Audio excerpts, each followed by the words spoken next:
So what impacts and implications will such a military aggression that, people have been saying that is quite unprecedented in the 21st century against another sovereign state have on international relations?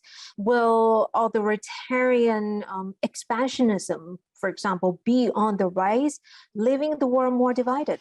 The Russian invasion of Ukraine is a litmus test on what is left of the rules-based international order. Basically, this is a blatant violation of the United Nations Charter and against international law. So if Russia gets away with this, the rules-based international order with these institutions, with international law that we all benefit from, this will be undermined and subverted. It's also a reflection and a test on a different scale. I mean, you have Russia as a kind of a autocratic government, acting belligerently against Ukraine, which has a democratic leadership. So it's also another proxy for this competition and clash between autocracy and democracy. If Putin gets away with this, and if Zelensky loses, it might also have ramifications for this, democratic recession, the revival and resurgence of authoritarianism elsewhere. Violence seems to continue, as you said, Professor, with the breakdown of a partial ceasefire. So how do you see this situation unfolding? What are the likely impacts of a prolonged conflict? Will it spiral into a nuclear conflict even? The nuclear option, is always possible because we have nuclear weapons in the world. But there has also been a kind of a mutual assured destruction or a mutual deterrence. So I think the nuclear option is still far away. At the same time, I think the battlefield now, the conventional war, the costs are rising daily. The costs are very high and the stakes are rising for both Putin and Zelensky and also the international community. There have been, negotiations, but I think that the latest rounds are more about setting up corridors for refugees, for those fleeing the war zone. It has not been yet negotiations to lead to some kind of a real lasting ceasefire and some kind of a peace settlement. I think we will have to see some days and weeks ahead about how the battlefield conditions play out. If Russia gains ground quickly, that could lead also to negotiations based on Russia's terms.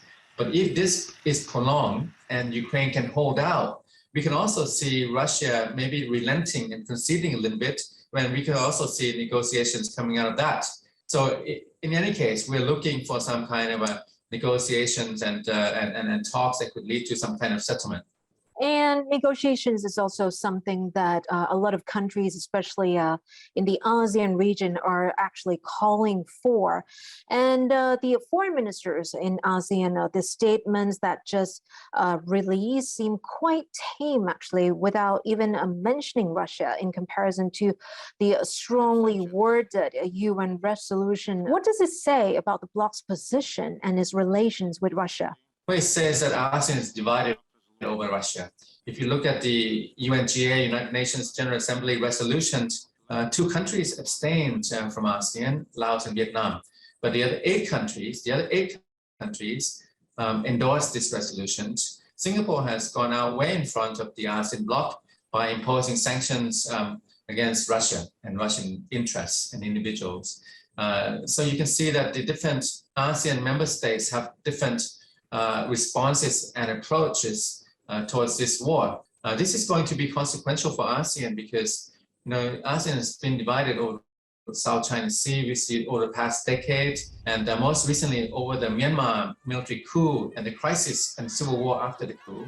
So this is a big additional challenge to ASEAN unity and centrality. Our leaders in Thailand also showed quite reticence in condemning the Russia directly before the vote at the UN.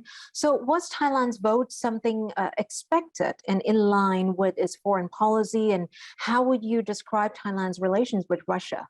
In situations like this in the past, let's say during imperialism, First World War, Second World War, Thailand always tried to hedge its bets. to play both sides, not to choose to one side. This time, I think we're seeing something similar. I think the Thai predisposition and inclination is always towards some kind of a neutral ground, because this is not our war, but it has consequences. In the case of the Iraq war, if you remember, initially Thailand wanted to be neutral, but because Thailand was a U.S. treaty ally, it had to honor its alliance commitments and join the war. But this time, neither Russia nor Ukraine is a Thailand treaty ally. So Thailand has more space, more latitude to work with. I think the decision at the UNGA was smart because, the cost of lining up with Laos and Vietnam would have been very high to abstain. So for Thailand, Russia is a very important partner, historical partner, trade, commerce, tourism. But the cost of not sanctioning, not doing anything against Russian aggression also is very high. So we have to kind of weigh up these two sides and try to maintain the middle ground like Thailand did in the past. So far, so good, I would say.